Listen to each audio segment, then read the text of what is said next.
afternoon, everyone. Welcome to the Board of Directors agenda meeting for January 9th, 2018. Our opportunity to set the agenda for our meeting that's upcoming on the 16th of January, next Tuesday.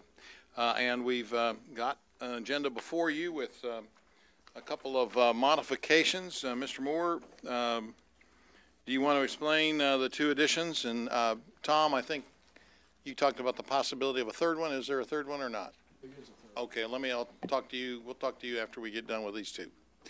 Mayor, members of the board, item one is the result of the bid that we put out, our RFQ late last year for community-based intervention services. So we'd like to add that to the agenda. And then also item two, or M2 is an item that's been before you all before. This is the house that we've deferred action on, I think twice now, three times. And so the board deferred it for a period of time, and then so it's back and no action has been taken. And also I know Tom has a third item, but there might be a fourth item dealing with a public works project out in East Little Rock that we might need to add. Well, is your intention to have this sent out before correct. The end of the week? Correct. If there's two additions, all right. Mr. Carpenter, what was the other item, please? Mayor, there's a fire truck, a pumper truck that went down that has to be immediately repaired. They've already started the repairs, but they're one time to bid it because of the emergency nature of it. So it's an ordinance that authorizes the non-bidding for that item and ratifies what we've done. Okay. All right, very good. Well, let's go ahead and add these two. We can add, if there's no objection, I'll add M1 to the consent agenda and add M2 to the okay, go ahead, Director Adcock. Mr. Moore, on M1, what is the area this is going to cover and the ages it's going to cover, please? It's the Plantation Acres area that we've been dealing with. They've been dealing with a lot of mosquito issues. Director Hendricks, it's a SWIFT case or issue, and a lot of them, the family that lives along the creek will be impacted. But this is a project we've been working on for over 5 years with the Corps. I'm sorry, but M1 is a PIT. Oh, I'm sorry. I don't think they've got mosquitoes. No, I'm sorry. Let me ask Dana, because it's actually citywide. It's not just a particular area, but. Okay. Dana, could you give us some information on this, please? I can. Thank you, Board, Mayor, and Bruce, and Tom. This is one that we had, this was a community-based intervention program you may remember with Centers for Youth and Family. And so what it does is that it's citywide, first of all, and it's focusing on 13 to 30, but it does go outside of those realm, but of that age range, I'm sorry, but the focus is 13 to 30. Okay, this is the one we approved and they decided not to do it. Yes, ma'am. It's the one that they backed out of, and so we've been negotiating actually this whole time with the second person that was with that RFQ, and we feel very confident that after that's been 6 months that we've been going back and forth making sure that have an organization as well as a solid plan that we feel will continue the good actions that we've had so far as it relates to violence and crime in the city. Okay, and this company that has this contract, is it a new company or have we dealt with them before? We haven't dealt with them before, but they have been around for 10 years, and then the people that are serving as subcontractors go as far back as New Futures, and they've been YIP coordinators, and they've been working in this field for a very long time. So more than 20 years with the trainers and the people who would be associated with the contract as well. Okay, thank you. Sure. Would you mind providing us just the response to the RFP between now and next Tuesday? Sure, we can do that. So we can just get the details. I mean, I realize it's a broad-based age group, and I'm sure that obviously their approach to people on the higher end of that age-wise is going to be a lot different than on the younger age of that. So I'd like to get just more educated on their approach to the issue. Sure, we can do that. We can make that available. Okay, great. Thank you, Dana.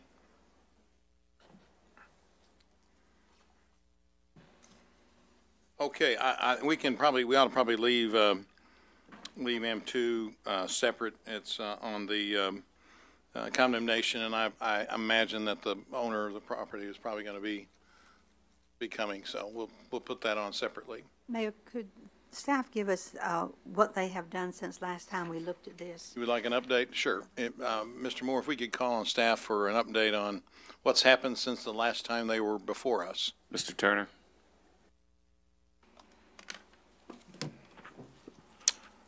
Not very much. It's pretty much the same condition it was in when we were before you in September.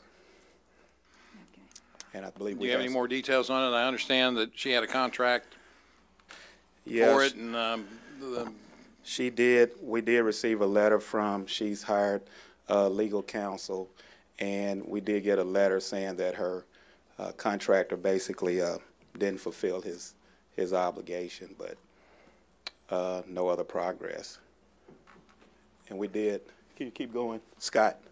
We did take some photos today. Yeah, 1/8. So this is what it looks like yesterday. Mr. Turner, how many times have we delayed this, and what date did we first look at this? It was first declared unsafe vacant, I believe, in 2014, but it came before the board in October of 2016, April of 2017, and September. September of 2017. Okay, thank you. Director Hendricks, you're recognized, please. Are we talking about 2521? Yes. Well, Yes, we are. I would like to know what's all the questions and why they're being asked. People that are asking, they don't live in the area. Mrs. Brenda was here during the holidays, and I visited with her. And it's just appalling. She lives on the East Coast, and she came all the way to see about that house.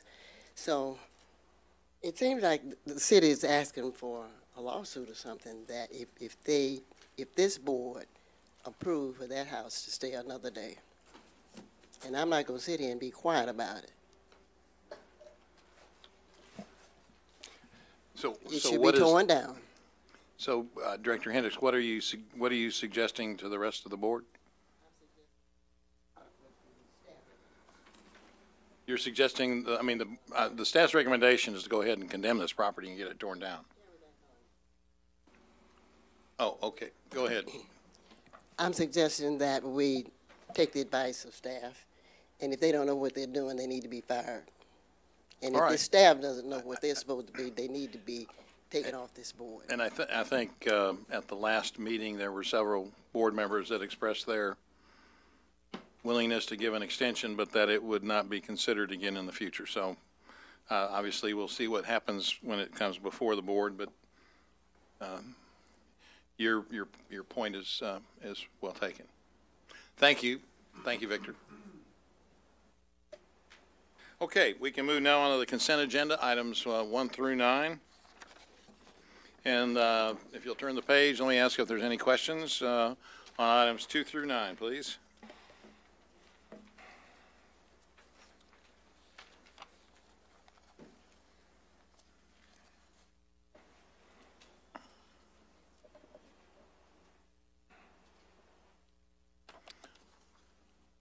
Director Hendricks, you're recognized, please. Thank you. On 4 and 5 and 6, I have questions. Did you advertise, Mr. Moore, for 4? A lot of things happened in the past. We did. Chief Buckner? Or, sorry, Captain Terrell, or? Evening, Mayor, Board. Captain Tyrell is here, who is heading this project up for us, so he can give you all the intimate details of this technology good. we're trying to use here. Thank you, Chief. Captain Terrell? Mayor, Board of Directors. I'm Captain Ty Terrell. Back in well, ma'am, how much background do you want on this? Yeah. What's your question? Were there bids taken Yes, there were. For the research partner to work with the TIPS grants, we went through the normal process and then selected the University UALR. Bids went out. Did you get many bids? What's that? Did you get many bids on this? No, ma'am, we did not. Okay. This was a Department of Justice grant It that is. we It's a supplied, grant, that we applied in for. 2017, we applied for the TIPS grant, which is a technology grant, and the intent was to form a gun crimes intelligence unit. And these are units that have been formed across the country to really focus investigations on gun crimes and leverage technology and some network analysis around gun crimes to enhance prosecutions and focus in on the very small subset of people in our community that are responsible for the violent crimes. Okay, thank you.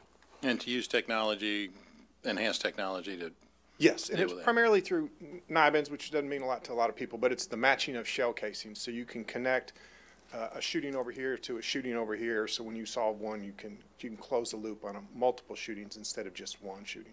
Okay, that's it. And I want to thank the chief. I think you know what I'm talking about the cars.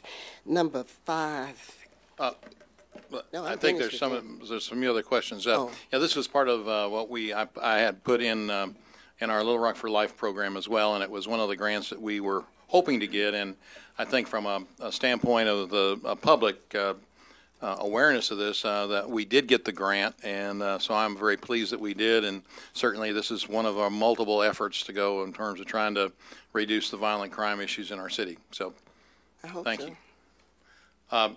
Director Richardson, you're recognized, please. Yes, Mayor. You made reference to focusing in on a subset of a population. How is that subset determined? Are we looking at reentry? Are we looking at location? No, What are some of the factors? When you start talking about gun crimes and really focusing in on them, if somebody's a shooter and does a shooting, Sure. those people that are closely associated with him are frequently more likely to be involved in a gun crime than your average person would be. So that group that's around the person that's done the shooting, a lot of times if you get in there with some prevention and intervention stuff, you can prevent them from being actual shooters and perpetuating that. And that can be both victims and perpetrators. It is. It's victims, suspects, and really witnesses to every gun crime is a little more likely than your average person to be involved in a gun crime in the future. And it's just because it's kind of a common sense thing that goes along to support the analysis that's been done.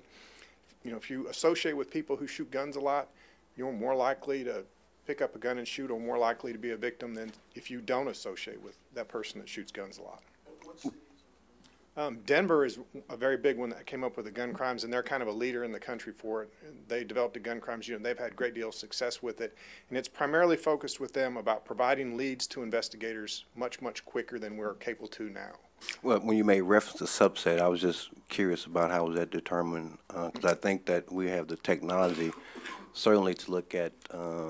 We have a concentration of some of the violent crime in our community in certain parts of our cities, and there are some other factors beyond association with people doing the shooting. There are abandoned homes, convenience stores, disproportionate number of liquor stores, and other factors, unemployment, underemployment, that we take in consideration as well. Absolutely, sir. You're absolutely correct. Thank you. Is that it, Mayor? Very good. Thank you, Captain. All right. If there are no other questions on these items, let's go ahead, Director Hendricks. I want to ask Mr. Moore or either housing. It says on number 5, that West 35th Street. That could be anywhere. What 100 block are you talking of 35th Street? Tap our land bank administrator to come forward. Mayor, City Board, good evening.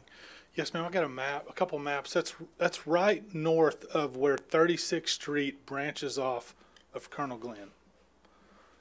It branches off of what? Colonel Glenn. Oh, Colonel Glenn. Oh, that's way. Colonel Glenn. If you're headed west on Colonel Glenn and 36th Street Okay, so that branches off wouldn't to be the right. one. That would not be Ward 1. No. No, ma'am. No. See, you just said 35th Street. Okay, I got thank you. you. That's it. Thank you, Doug. One more. Yes. No, not for you, for the mayor. I'm on fire today. Okay? Well, Resolution number I've got 6. Director Richardson. Did you have a question on that? Is it on that same street? Well, not the same street, but the same issue. just made to kind of dovetail Director Hendricks' point. Bruce or Victor, anyone, have we done some kind of evaluation and/or assessment of the impact of our land bank procedures or process and/or programs in terms of what are we getting out of this? Are we having some kind of evaluation or assessment of the impact that this approach is having on the development or redevelopment of our city? Sure, and I think obviously with the Land Bank Commission and our staff meeting on a regular basis, I mean, that's how we've been able to acquire property, also sell property. So, yeah, we definitely evaluate the program on a regular basis.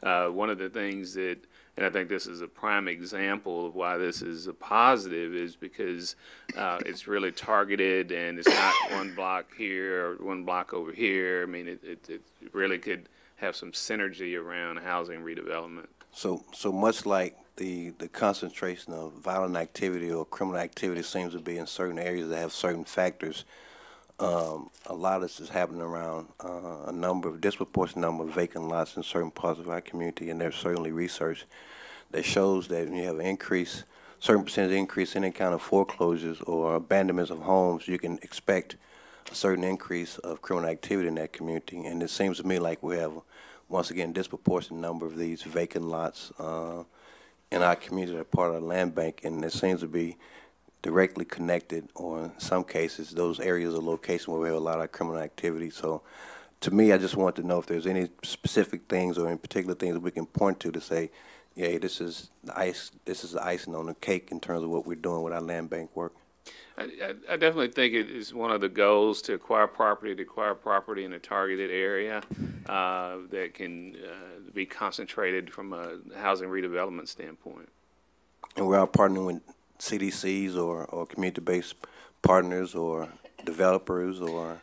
Correct. In fact, just late last year, and Victor and I talked about it today, one of the CDCs that sort of went dormant at the Flanders Smith CDC, the president is real interested in getting that restarted, so we're assisting in that. So we definitely work with the existing CDCs and others who want to become CDCs. And have we figured out a way we do obviously connect that to our NSP2 work?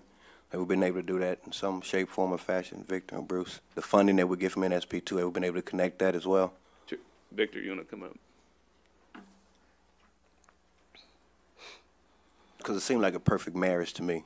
Yeah, mayors, members of the board. Yes, we've used vacant NSP2 properties and have conveyed those to nonprofits to build homes on them.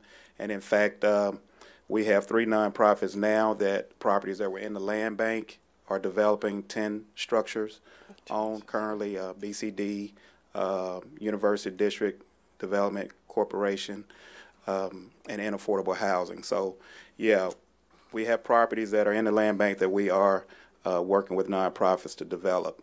And a few months ago, we had several properties that a private developer got from the land bank to do duplexes for accessible housing. So that was another example. And are we not working with Habitat anymore? They're not partnering with us anymore with the NSP2 work? And regarding NSP2, that is pretty much wound down. We're closing out that project, that program. Habitat hasn't done much on this side of the river since then. And geographically, we're limited in terms of where we can utilize those funds. Is that correct? Yeah. NSP2 did have specific boundaries, but our land bank has been opened up citywide. Thank you, sir. Director Wyrick, you're recognized, please. Yeah, I am on. Bruce, I think it was last year that we had 72 lots in Rolling Pine subdivision off of Sardis Road, and we sold those to a developer. Didn't he have a time frame that he was to start developing those? I haven't seen any activity down there. I know this is totally off topic, but I'm over 65, so I have to bring things up when I remember them. But I was thinking that they had a certain time to develop those in. Can we do a follow-up and let us know? Doug, do you know, I'll remember offhand? Come forward, please, Doug, if you would. members of the board, there was a time frame for 12 months and 2 years, and I can email you the specifics of that if you want those. I haven't talked with that gentleman in a few months to see if he's actually started construction, but I can get some details on that and get it to you. Okay, and what were the penalties if he didn't start development? I don't recall if there were penalties. I don't recall penalties. There's a stipulation of the sale, and that was just his word. But if there So were, if he doesn't do that, then do we take the property back? I don't believe we can take the properties back. I don't think we want the properties back, but I can look into the contract and Yeah, give you the let details me of that. know. Maybe others are interested as well. Let me know what the story is on it. Sure. Because I was thinking it was a year, and it's probably He been a year, hasn't He told it? us he would, not quite yet. He told us he would build 10 in the first 2 years, so. Yeah, this was an issue that I raised before, and that is that when we deed these properties over, there's got to be a commitment to build. Otherwise, all we're doing is just moving vacant lots from one Right. party to another. And so I'm hoping, I think we talked about that, and I'm hoping that in the conveyance documents that we've got provisions in there that if they don't meet their commitments, then the property is returned to the city.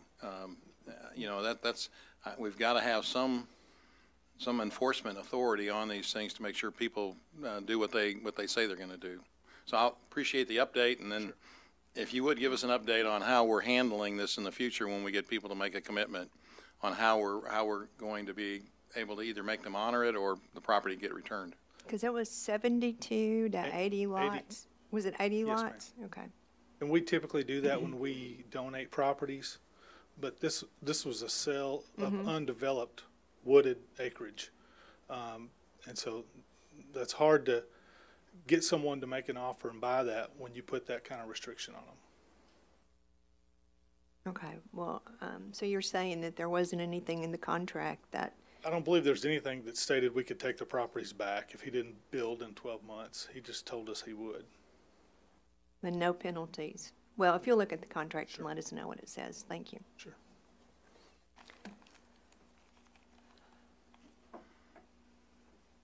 I think that was the second person that wished to buy the property. There was one initially that offered, and based on the restrictions that we had on it, they were not able to move forward on it. They were wanting to do some duplexes. Yeah, they wanted to do And, duplexes, I think. The bill of which- assurance said that it had to be single family, and then we reduced the lot, expanded the lots and cut down the number of lots that were there. So, yeah, we had a bill of assurance that was a little Well, bit my only stronger. point is that there's been more than one party that's been interested in the land for development. So we don't want to just land bank it in somebody else's private hands if they're not going to build on it. So, Right, thank you. Director Richardson, you're recognized, please. Yes, Mayor, you made reference to buy the properties. We're not selling these properties, correct? And how are we quantifying or appraising the value of these properties? Victor or? Mr. Tapp. Mayor, city directors, Director Richardson, when we sell properties, they're listed on our inventory. In the past, they were listed, a list price by how much we had into the property. And a lot of times, due to legal work, quiet title, appraisals, title searches, that could be $6,000, $7,000, $8,000 on a lot that had an appraised value of $1,000. So it's hard to sell a lot for what we had in it. So most of the time when we sell these, they sell for appraised value or less to get them back on the tax rolls. I just made some offers on properties this week, and when we do that, we order appraisals beforehand after I get approval from the Land Bank Commission, and we only offer up to appraised value. Well, I certainly don't, I know I'm not expecting us to make money off of this. That's not our business, but I certainly want to figure out a way that we minimize the amount, because sounds to me like obviously we're losing dollars on this approach, Bruce. Oh man, I don't want to minimize the amount that we have invested in that we can't recoup. As far as the Rolling Pine property, that was donated to the city, and some years later was sold at a pretty good profit. that was less than appraised value. But not just that particular, No, sir. property. I'm talking about overall. Overall, our properties sell typically for less than appraised value. Do they sell for less than what we have invested?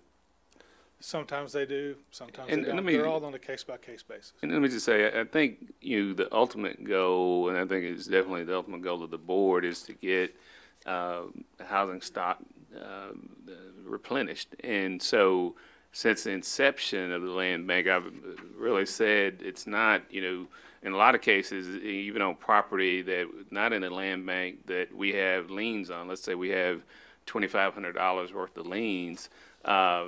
And an individual wants to buy the property and build a house.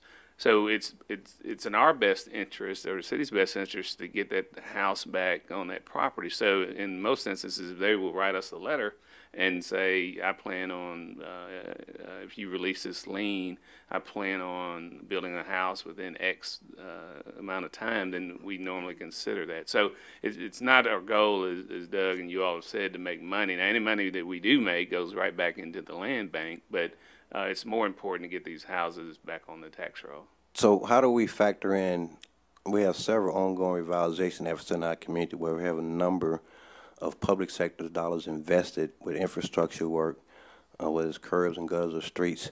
How do we factor that into the equation? And do we utilize that approach to, one, assess the value of it, and two, look at that in terms of how we transfer these properties within close proximity of ongoing revitalization efforts or potential revitalization efforts? How does this factor into it? I'm going to have to defer that to you, Bruce. But I can give you an update on, we have multiple projects going on, like we're working in the Love neighborhood right now. And Land Bank is working in conjunction with that pilot project to get lots to them so that folks can build houses on those. And what we're tracking is that neighbors are pulling permits and rehabbing their houses as a result of Land Bank and community development rehabbing structures. But as far as that being in the same areas as you were discussing, I think I'd have to do some more research on that. Clearly the land bank has evolved since its inception, and we studied a lot of models as we were setting this up. And one of the things, because I know you all have talked about it a lot, and we have too, is concentrated development, where it's just not one house on this block, and 10 blocks down the street we're doing another house. So I would say the biggest factor, and I think you see it in this one and others that's been before you, is really trying to pull properties together so we can really see a concentration of redevelopment. So if we're talking about rehab, and that suggests we still have NSP $1 available still, or not? No. I'm talking about home funds. Home funds? All right, thank you. Yeah, we assisted last year, and I think I'm not sure where I referenced this in the past, but I think we assisted over 155 individuals on various home projects and things of that nature, independent of some of the other weatherization programs and things like that we've been doing. So, and most of that was done with home money. The NSP2 money, as Victor said, is pretty well tapered off. That was done, in the very beginning of the Obama administration. It was money that we got in 2009, and they've pretty much given ratings. I think the city got an A rating in terms of how we handled that program. The issue is it's clear what we want to do is we want to target and rebuild neighborhoods. So it's important to get these properties as close together as possible, and certainly we're doing, to the extent that board members are saying, let's repurpose these streets and repave these streets, that's a critical element that helps it as well. So in Ward 2, for example, if you've got projects that you want to make sure are enhanced because we've got lots for sale, and then I'm certain we can do an overlay, a GIS overlay that shows where our lots are and where the anticipated street improvements are going to be. And that may be a good exercise to do here as we get into the third round of dealing with the money allocations for our streets and drainage projects.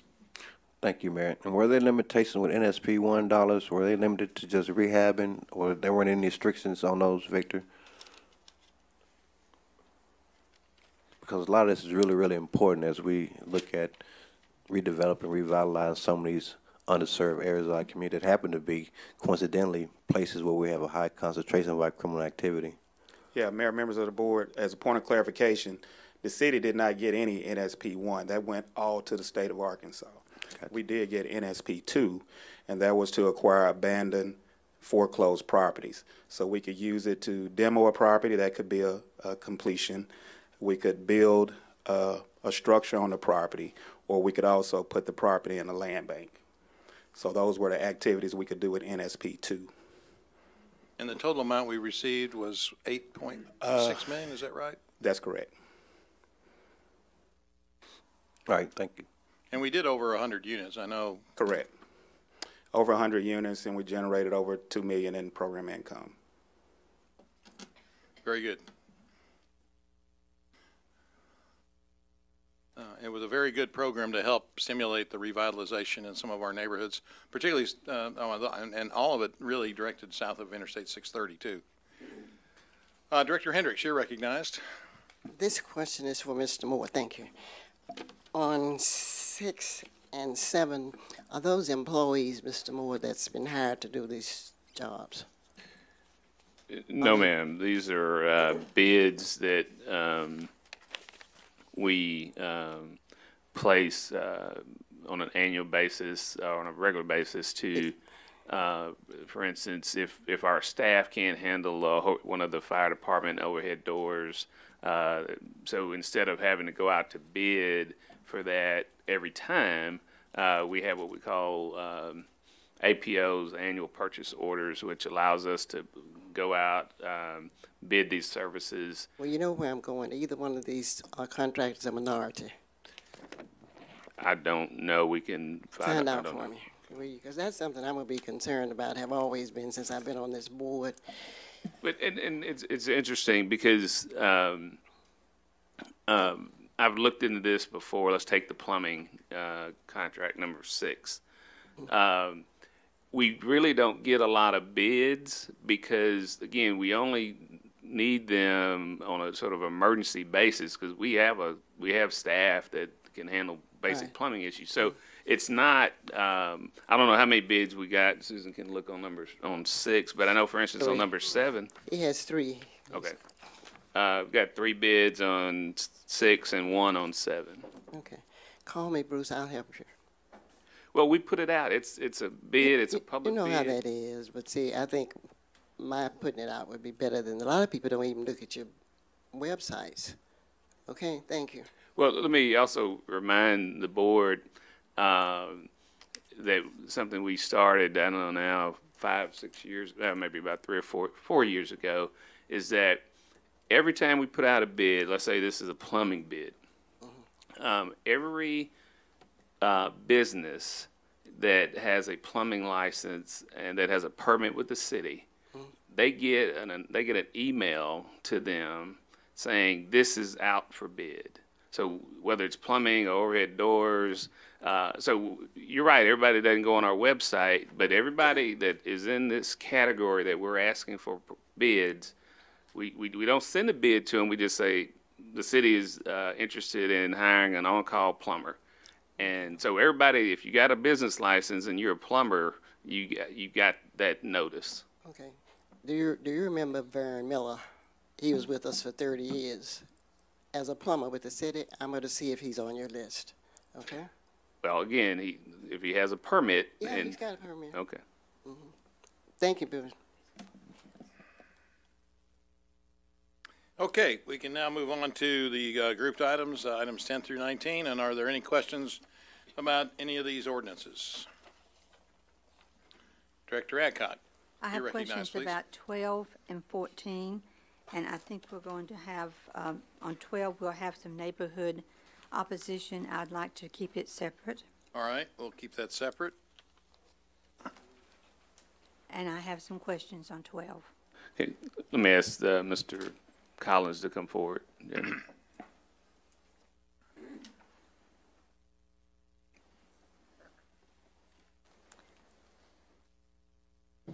Good afternoon, Mayor, Vice Mayor, members of the board.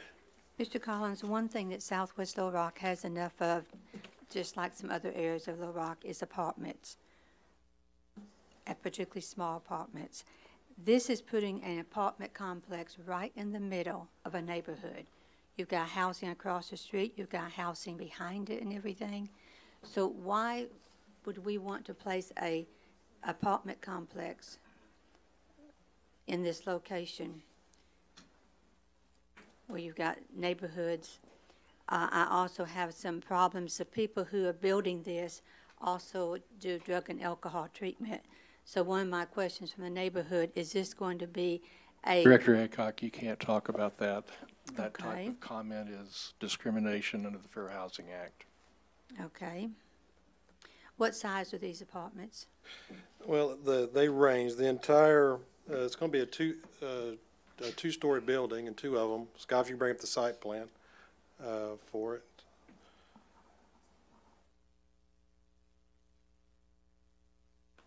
Okay, the one that shows in the green, that's their phase one. Each floor will have 4 one-bedroom and 2 studio units, so it's total 6,000 square feet for the entire building. So it'll change a little bit from upper to lower, depends on what the layout is. So the number is 12 total units. 12 total units? Yeah, and you asked a good question about support. Scott, you go back to the land use map. I can talk about why the staff supported it. If you're correct, if you look over to his left over there, you see there is single-family residential there, and also down at the bottom of the page. But also, if you look over in the upper right-hand corner, you see residential high density, and there's commercial that's over there to the right too, and it's adjacent, and that's that same commercial building that we've cited for, car repair business that still has some cars that are sitting out there right now. That's still in court. If you go to the zoning, Scott, if you would, please. So you kind of look at everything that's zoned around it. So that R5 is the high density residential, the C3 commercial, and the planned commercial. This property right now is zoned commercial. There is a single family home on it right now that actually did have some of those vehicles stored on it, not by the owner of the property's request or knowledge, that got moved, but it is zoned commercial.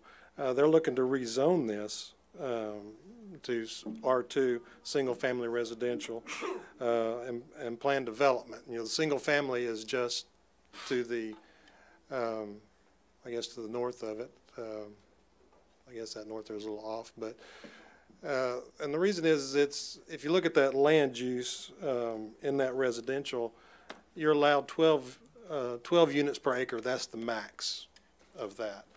The density that they're proposing with this divides out to that 12. It's 12.6 density, but it's still that 12. It hadn't equated to the 13 units per acre. So it meets the max residential density per the land use plan for that area. And it's a better buffer, we feel, than a commercial allowed zoning adjacent to the residential. All of this commercial to your right of this, all this was built when this was in Pulaski County. Yes, ma'am. It is very rundown, all the commercial in that area. You mentioned the auto repair shop that you've got under, I think, violations right now, and has been under violations for the last 15 years. These other businesses, you've got a convenience store up here. So this is not class 1 commercial in this neighborhood. And we would hope that at some point that commercial would be eliminated and single-family houses would be put in there. But you've got all these single-family houses around this. Over to your left, you've got Guyver Springs Elementary School. You've got a daycare. And then you've got a large apartment complex where we've had some of the killings recently. And so adding another apartment complex into an area that already has apartments in it. I understand. I was just explaining why we would support the density that was there, that was allowed. The density we hear all that, but this is a very established, single-family home area in Goward Springs. Thank you. Yeah, I'd like to have it kept separate, please. All right, I've got other directors who wish to comment perhaps on this item. Director Wyrick, you're next, please. Thank you, Mayor. Jamie, did we have opposition at the Planning Commission for item 12? There was no objectors, and then nobody spoke against it. Did Southwest United for Progress write a letter on that to the city, to the Planning Commission? I believe they sent us notification that they were against it. But Against it? I believe so. I'll have to go back and look and see. I don't have that with me. Because we saw a presentation at Southwest, and I was thinking that the community was against it out there. But when I looked through the write-up, I didn't see anything on there. I will check with that and get that back. Okay, I'm sorry. And item 17, that's a mobile home going in on Coffer Lane. We need to hold that separate. Can I hold that one separate as well? Okay. That's, we're gonna have a number of people talk about that. All right. Okay. Director Hendricks, you're recognized next, please. Thank you. I'm really want to come in defense of. Put your microphone. Come in defense of the director being asked, why did you do something? Did you do this, or did an applicant bring this to you? The applicant brought it to us. Yeah, okay. That's what I thought. You didn't do it, they brought it to you. And we you did what was possible under your understanding as a planning director. That's all I got to say. And I support whatever you're doing.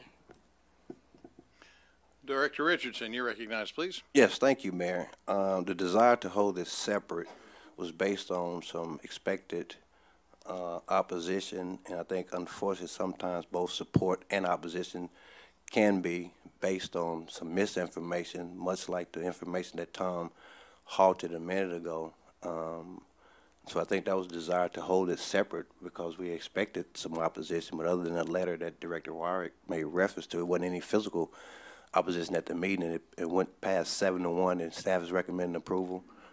So I think sometimes, unfortunately, Mayor, both support and opposition of items that come before us is based on whether it's intentional or unintentional misinformation that's put out to the community. And like Director Hendricks, I'm supportive of staff. Okay. Director Adcock, you're recognized, please. Item 14.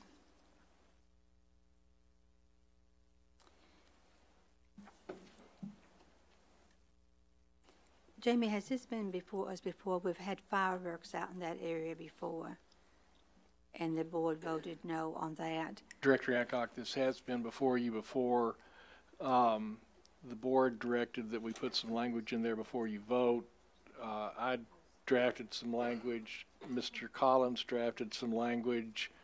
The language was sent to the developer.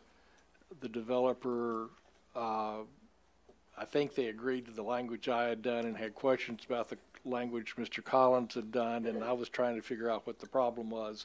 And we're trying to get a meeting set up for tomorrow or by Friday so that we can get the language that everybody's agreed to deal with the fireworks issue before the board. Mr.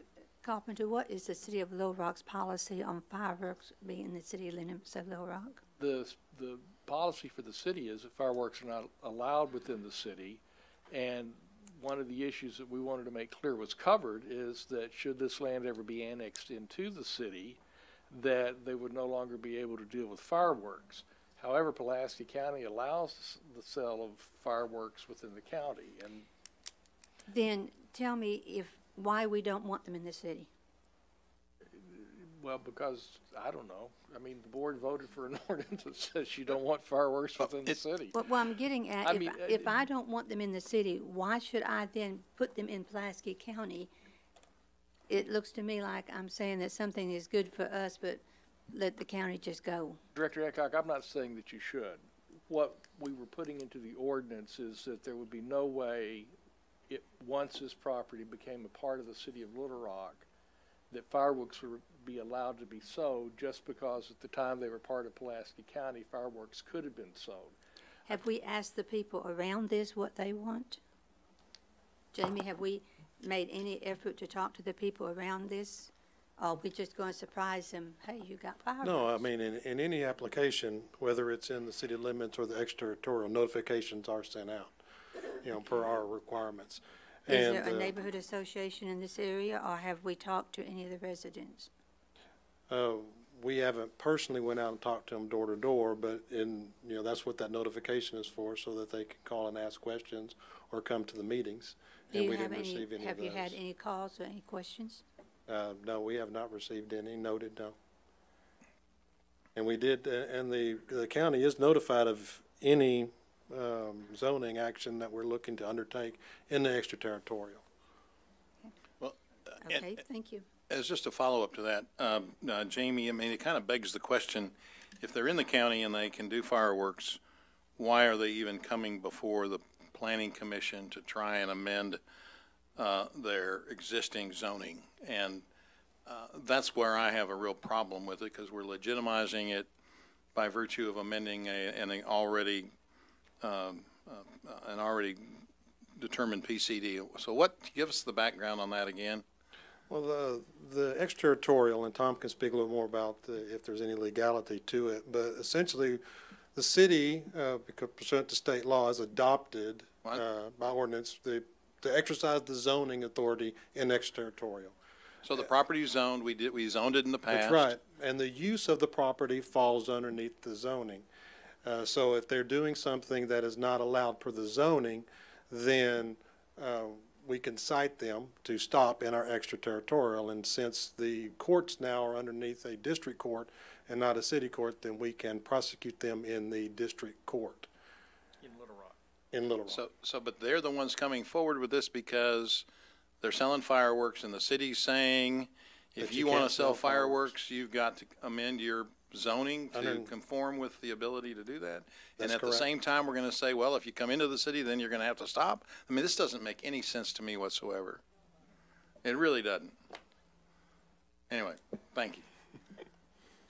Director Hendricks. Same subject. Is it something that Tom could do? I mean, we're sitting here talking to him. Is it something that Tom could do to correct this for us? Well, Director Hendricks, it's a policy decision as to whether you wanted to do it. All I've done is draft the language to make sure that once they become a part of the city, they can't do it. No, I'm saying, is it something else that we can do further than what you have done already?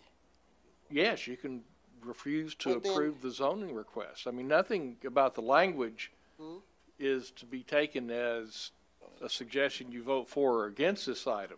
They want to do a planned unit. Tom, excuse me. What I'm saying, with the comments that the mayor just made, what can you do? Is there anything to change this? This is the mayor barking. Okay, so that's my question to you. Nothing. The applicants requested that this come forward as a planned development. The applicant made the request for the amendment to have a limited time that they would be allowed to do the fireworks. And so the board's options are either to approve it, defeat it, or send it back to the planning commission. I'm not talking about that. I'm through with you. Well, Mayor, do you see, Mayor, I'm going to ask you, the comment that your last comment that you made about what's going on, are you telling me we can't go to the county, the state, or somebody to talk about a change about the fireworks being, that comment that you made, you were not pleased? I just said that as a city policy, we don't allow fireworks. And the only reason why this is coming before us is so to allow somebody to do fireworks in conformance with our zoning.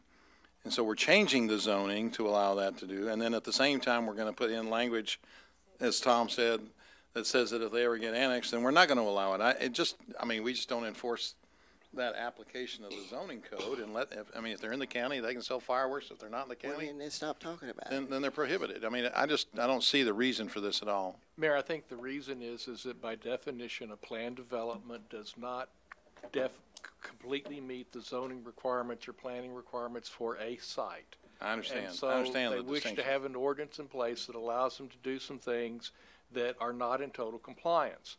And that's what they were coming for, not just for the fireworks, I didn't think. I thought there were other issues too.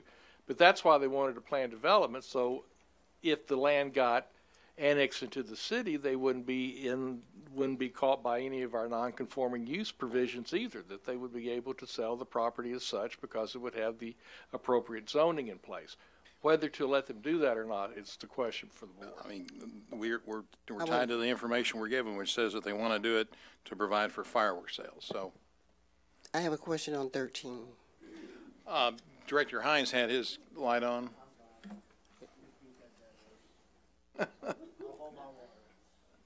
All right, I'm sorry. Go ahead again, Director Hendricks.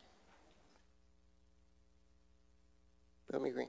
On 13, the address is 1221 West Markham, but at the bottom it says Ward 5. What's that all about?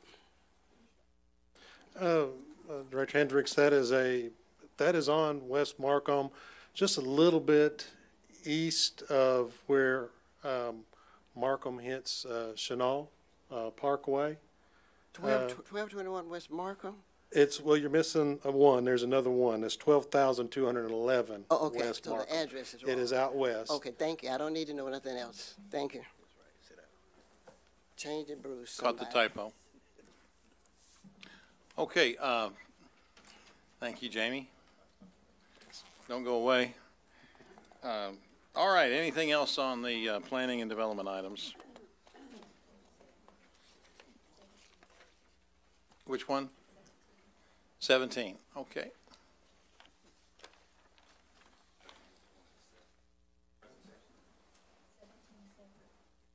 Just everything to be separate? I got that. Yeah, we're going to hold that separate. Did you want a presentation? Okay, we're going It was to number hold it 17. separately. Yeah. 17. Yeah.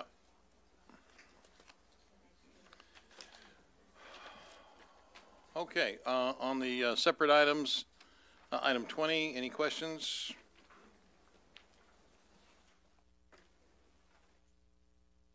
Hearing none, we can move on to the third quarter report for 2017. Call on our finance director, Ms. Linehan.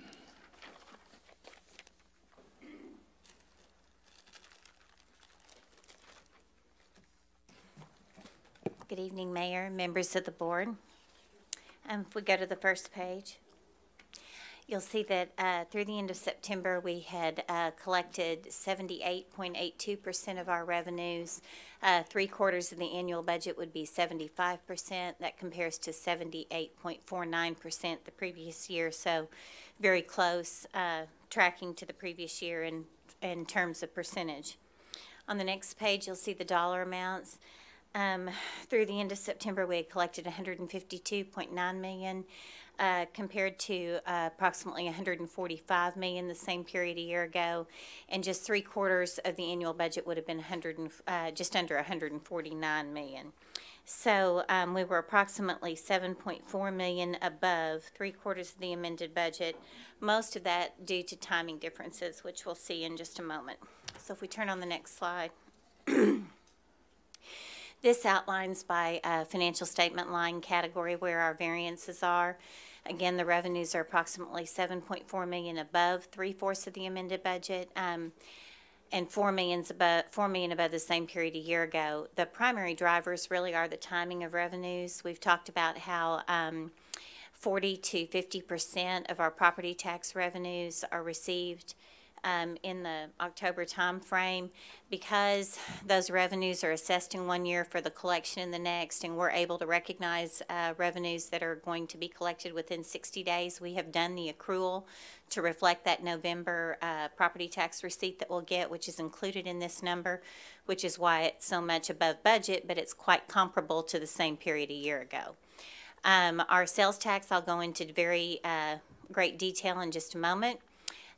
Licenses and permits, those are all collected primarily in January as it relates to business licenses.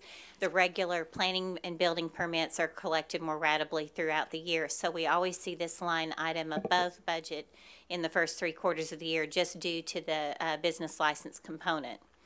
Intergovernmental revenues were collected 100% in July. That's a one time a year. We get all of it at one time.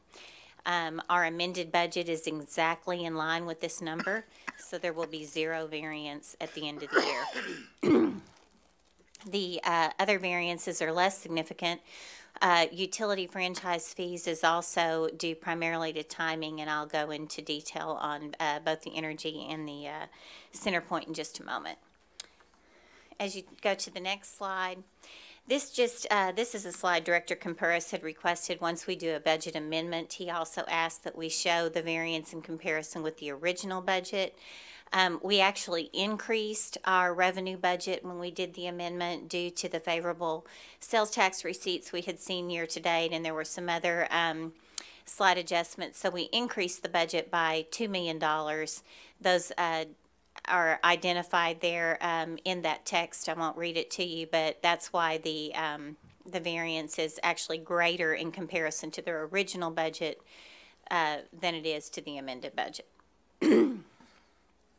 On the next slide, you'll see in comparison to the same period a year ago. And again, while property taxes were creating a very significant variance in relation to budget due to timing, you'll see they're right on track with the same period a year ago. Our sales taxes are $2 million ahead of the same period a year ago, which reflects the fact that we have had better than 2% growth through the end of September, and I'll go into detail on that. Again, when we did our budget amendment, we did increase the budget to reflect these items. On the next slide, this is, I've been giving these reports on a quarterly basis, so what I'll tell you is that we received September through November receipts, which are for the periods July, August, and September sales tax revenue, decreased 0.53%, then increased 4.6%, and then decreased 2.32% in each of those 3 months in the last quarter. The city sales tax increased year-to-date 2.36% in the first 3 quarters of the year over the same period a year ago. The city's portion of the county has increased 2%. The blended rate increase year-to-date is 2.1%. On the next slide, you'll see that the blended sales tax revenues again are 2.1% above budget. The year-to-date results are 0.19% below the amended budget. And again, that is partially due to the fact that we had a decline in that last month in November's receipts for September. On the next slide, you see the detail by month. And the reason you're seeing zeros now through September is because we made that budget amendment. So we recognized our actual receipts through the months of September, and then we took that growth, we're a little bit more conservative, and projected 1.94% growth the remainder of the year, with the annual and the anticipated budget to be 2.2% over the same period a year ago once we get to the end of the year. So by the end of the year, we anticipated we would be 2.2% above last year. I will tell you that through the period in which we made the adjustment, through September's receipts, which actually only reflects sales through July, we were actually up 2.9%. So we were conservative when we made that estimate. Our October receipts for August came in very favorable, but our November receipts for the month of September were 4.18% below budget.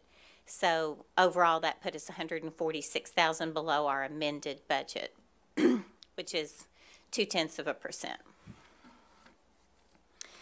On the next slide, this shows just our 1 cent local tax. This is a combination of the 5/8 of a portion that's dedicated to operations and the 3/8 cent capital sales tax. You can see that year to date that's grown 2.36%. Life to date, we've collected $172.5 million for operations, $103.6 million for capital projects. In the current year, the 1 cent tax has generated just under $37 million. On the next slide, we'll talk about our electric franchise fees. The original budget anticipated a 6.4% decrease from last year based on some rate adjustments that Energy had told us about. The amended budget increased our anticipated results and modified that 6.4% to be just 2.5% below prior year actual. Right now, our results are just about 18,600 above the amended budget, so very close to the amended budget. On the next slide, our gas revenues. We had anticipated, based on, again, direction from the utility, that there would actually be a 25.7% increase, which was still a decrease of 2% from the previous year. Our amended budget reduced that to be just a 12% increase. Year to date, we were only, through September, we were at 9.9%. Again, to put it in perspective, we're talking about $38,000 variance from the budget. I will tell you this very cold fourth quarter should present favorable gas franchise revenues. Yeah. On the next slide, we'll see our expenditures. So through the end of the third quarter, we had expended 73.5% of our annual budget. Again, just a flat 3/4 would be 75%. This compares to 73.68% the same period last year, so a little bit below where we were the same period a year ago. On the next slide, you'll see in dollars, we had expended $143.2 million compared to $138.7 million a year ago and a budget of $146 million. The expenditures are approximately $2.9 million below the amended budget and $4.5 million above the same period a year ago. The next slide, we will see the variances by department. General administration is showing a favorable variance. This is really two kind of large swinging variances offsetting each other.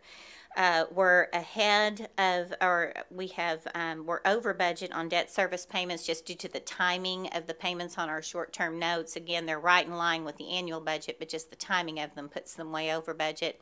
And that's offset by being below budget on our annual contributions that we make at the end of the year for our actuarially determined pension OPEB payments. So again, that's just timing related. The negative variance in the board, I know that's always a concern, that actually was due to the Host City breakfast. We made an adjustment and reclassified that cost. That was the Municipal League's Host City breakfast. We reclassified that cost to general government subsequent to the date of this report. That variance will not be there following this month. Going down the line, we have minor negative variances in Parks and River Market due to timing of expenses. Those should not be an issue at year end. Our budget amendment did include an adjustment for golf. The negative variance in golf is related to two things. The first is the timing of the first tee contribution. We had made 100% of the first tee contributions for the entire year by the end of September.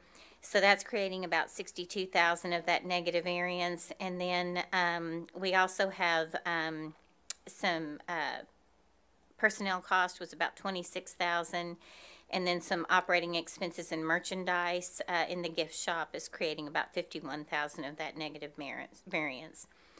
On the zoo costs are over budget primarily due to part-time and overtime costs. But the revenues through September are also over budget, partially offsetting that variance.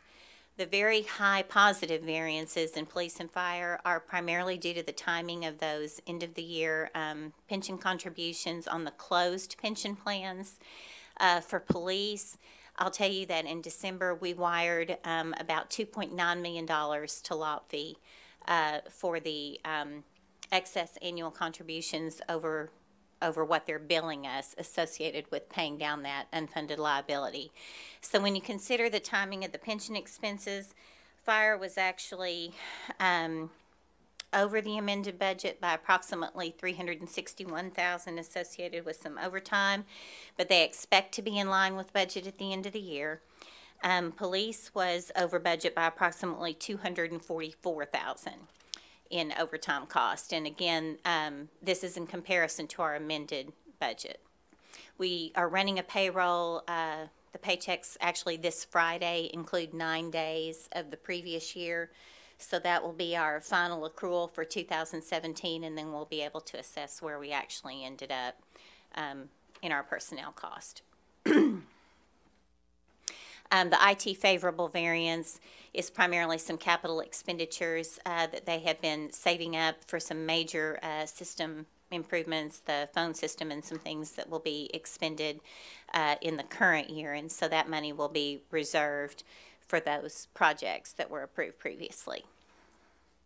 The next slide will talk about our vacancies. Again, we had achieved our $7 million adopted vacancy budget as of the end of September.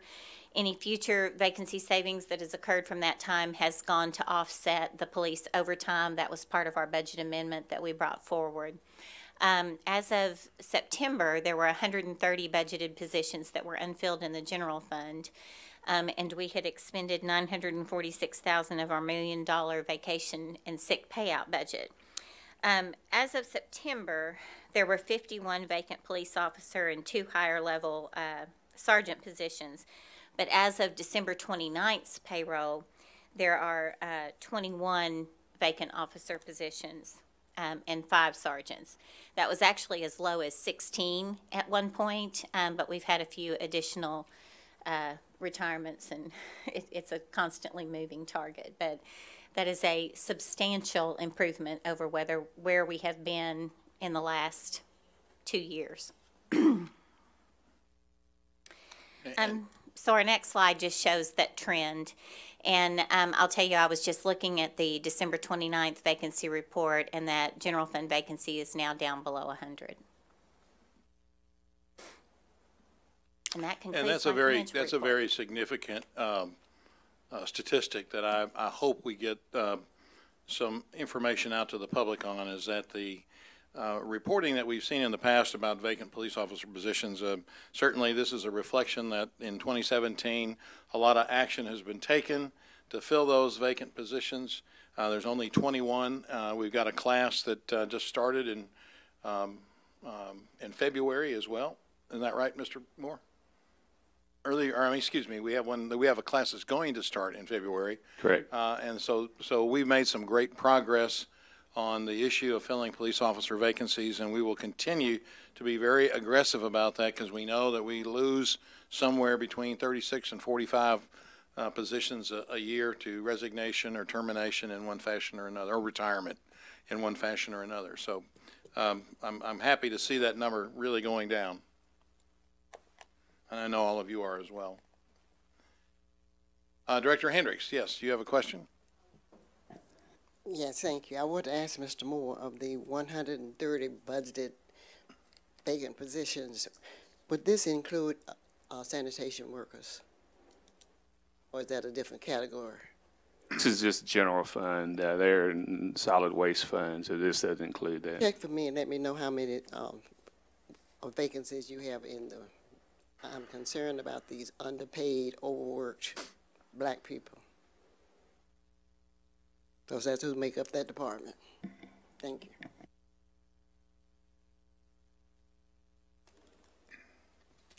Director Wright. Mr. Moore, how many recruits do you anticipate for that class that's coming up? Do you all know yet?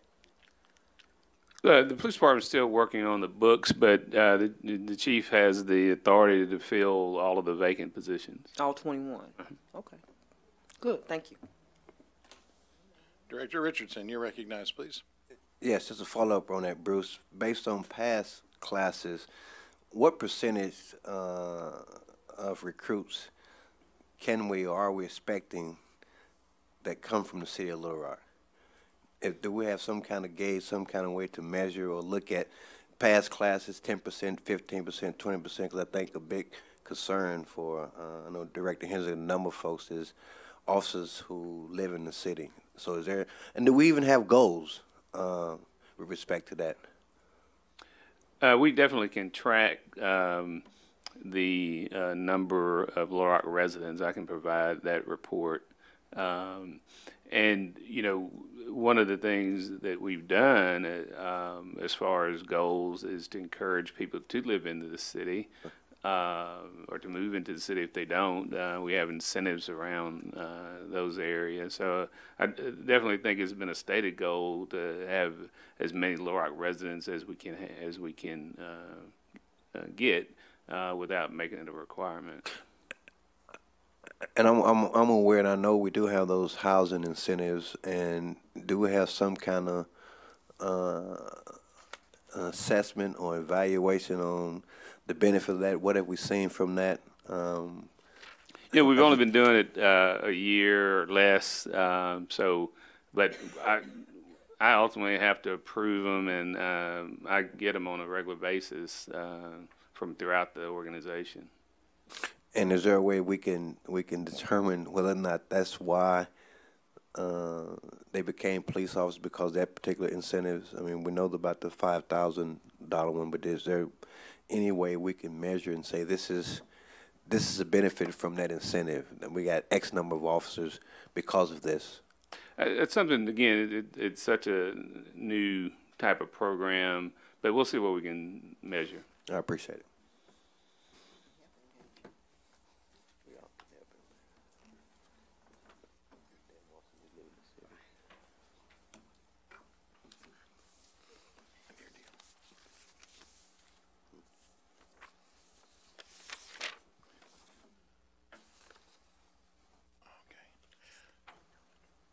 Director Adcock, you're recognized, please. Bruce, I know that we've gone to the 12-hour shifts for the police department, and I remember we have ordered lots of police vehicles, and in visiting with a couple of the officers, they're concerned that those vehicles have not got here yet, and with the 12-hour shifts, they have to have more police cars out on the street. Do you know when the new police cars will be here and ready to go?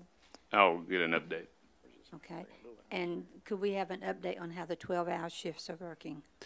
Well, that's going to be a little tough because it just started Saturday. So I think that one of the things that Chief Buckner often said and has proven is that the officers will enjoy more time off with this new approach. But what does it do to those who had off-duty jobs that was scheduled? Yeah, I think everybody's, if that was the case, had to adjust. But I haven't. The chief hadn't told me of a lot of complaints. I think once they realize that the number of days that they are going to be off in a 14-day period is a pretty significant improvement. Okay, thank you. But I would like to know about the police cars. Okay, I wanted to do one follow-up for the board on the budget issues. Just I'll brief Director Campiris on this, but as it relates to the internet sales tax issue, I wanted to let everybody know that the case before the U.S. Supreme Court, it's South Dakota versus Wayfair Incorporated, has been will be submitted to the Supreme Court justices for conference on January 12th, next week. And there have been no less than 20 amicus curiae briefs that have been filed by organizations nationally on this. So while I appreciate the fact that we have talked about taking action, I want you to know that the real action is at the U.S. Supreme Court level. And it is everything from the National Association of Wholesale Distributors to the Retail Litigation Center, the National Retail Federation, the Tax Foundation, the American Booksellers, the National Governors Association, the International Shopping Center Organization, the Farm Bureau, the Lighting Association, several U.S. senators, the Multi-State Tax Commission, 35 states, not including South Dakota. And I don't believe, Tom, our state is one of those. Is that correct? I don't think so, Mayor. I don't think they are. Law professors and economists, National Taxpayers Foundation, a variety of people weighing, national organizations weighing in on this. So it's obviously a very important issue nationwide. And the fact that it's going to be submitted to conference means that hopefully we'll get a decision in the near future. So just to let everybody know. Okay, Director Hines, you're next, please. Bruce, do we have a date from, I guess, Public Works on when we're going to go out for our public hearings for the next round of capital spending? Is it going to be sometime this quarter? I'm getting some emails on it and don't have an answer. I've talked to John, and he's put together a sort of a tentative schedule, so let me look at that, and I'll get that out. More than likely spring, but I'll get this something for you. Okay, thank you. Director Richardson? Thank you, Mayor. Bruce, back to policing and policing hours. I know at one point when we went to mandatory overtime, because we were attributing some of the unsolved homicides to poor police-community relationships, some of us had done some research that suggests that prolonged hours or that kind of mandatory overtime work has a deleterious effect on community police relationships, including an increase in DWBs, an increase in those police interactions in certain parts of our communities. Have we looked at that? I know we talked about it at one community meeting at one point in time. It's a small but growing body of research that suggests, that shows, Mayor, that when you have these prolonged policing hours, that it has a negative impact on community police relationships. And I think that is really critical if, in fact, we're saying some of the homicides are not solved because we're not getting cooperation from the community. So have we looked at that from a policy standpoint yet? We have, Director Richardson. We talked about it at that meeting that, I think, constructive interaction is the term that the chief uses, and it was very important, and the message came out very loudly from the top that this wasn't a zero tolerance type of approach. This was interacting with the community. In fact, most of the comments that, especially early on, were very positive. We were glad that the extra patrols are in the neighborhoods, and I think it had a very positive impact on our overall crime numbers. I agree, and a number of us have requested those extra patrols, and those of us who requested those have also been recipients of complaints. And have we figured out a way, because some say some hear tomato, some hear tomato, have we figured out a way to communicate that approach or that goal or that desire to the community outside of the police department? Because I think that you're right, and the chief made that point, but I'm not sure everybody heard it that night. And I still don't think everybody's hearing it or seeing that's the intended effect of that approach. And while they are appreciative, certainly are appreciative of directed patrols, extra patrols, one of the things they find problematic is the interactions with them and the police department. Like, you have this cookie cutter approach, like everybody in this particular part of the community is in fact a criminal. And I think that it to me, I think it demonstrates the needs for really community-oriented policing, so that the community knows the police and the police know the community. So they're not using the cookie cutter approach with everybody that they're dealing with. So I know the intended effect. I know what we're trying to do, but we figure out a way to communicate that to the community beyond the police department, or any other measures, any other means of interacting with the community beyond those constructive stops. I mean, I do believe that, and I do believe that, again, all of our officers have made a point that this is to be constructive contact and not necessarily, again, zero tolerance. And again, most of the comments, and I think even the board members received have been overly positive.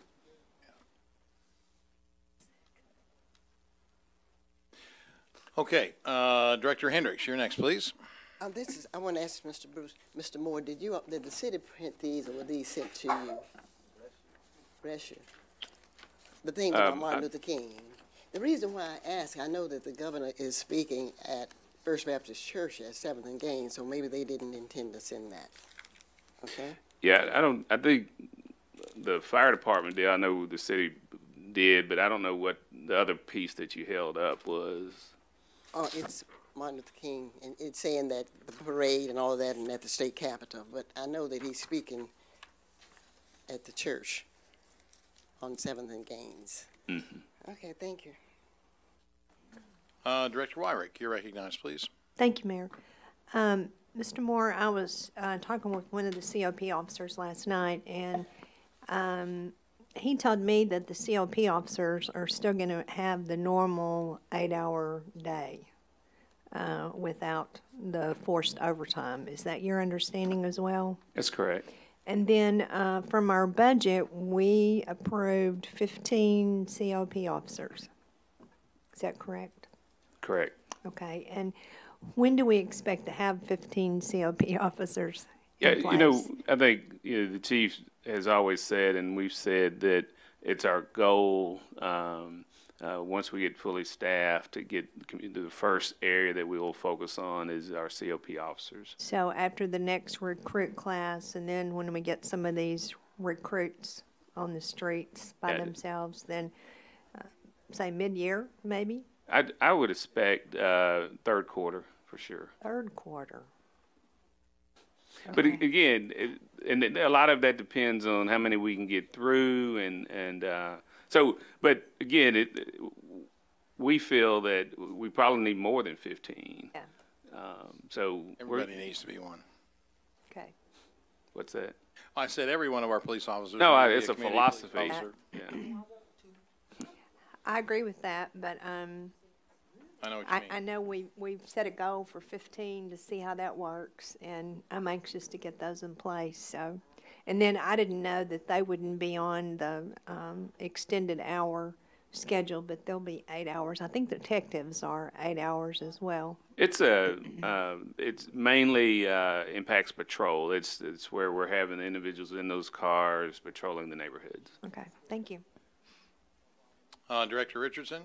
Yes, Bruce, back to those constructive stops. I think I said contacts. Contact, I'm sorry, because a lot of times that they're equated with some of the stops.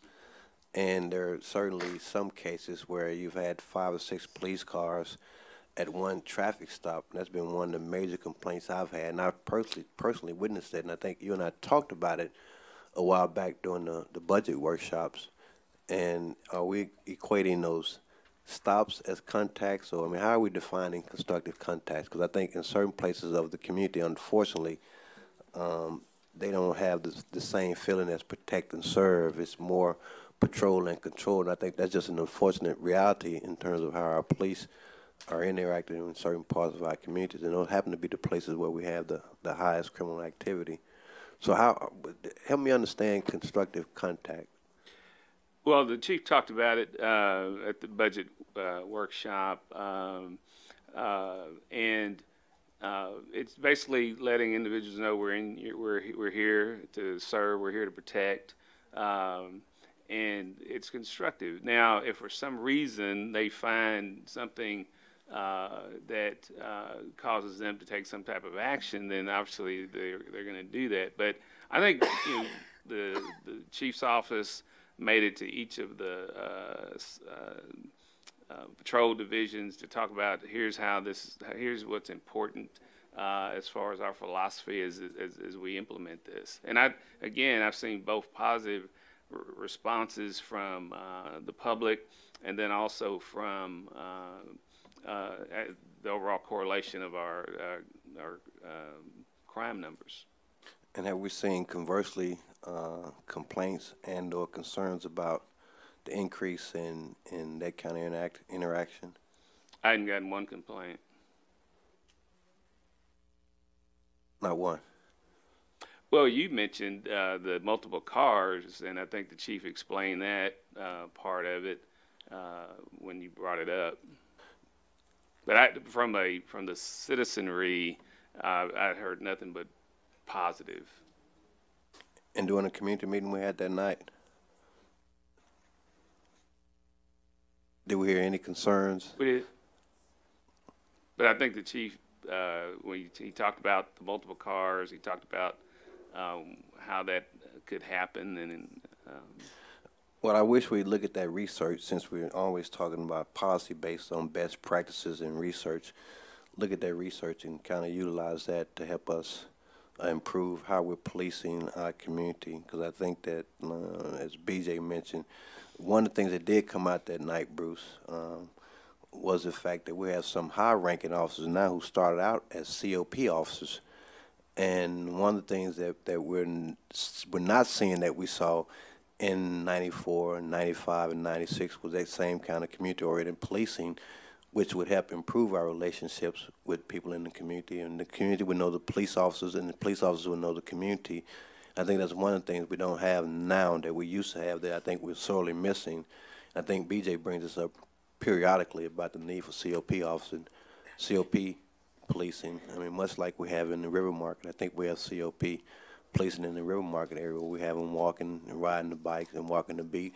And I think that's sorely needed in certain parts of our community where we have these complaints, numerous complaints about the relationships and interactions, and especially we depend upon those relationships to help us solve homicides. I think it's sorely needed. I agree. Okay, there are no other comments, so we are complete for today. Thank you all very much.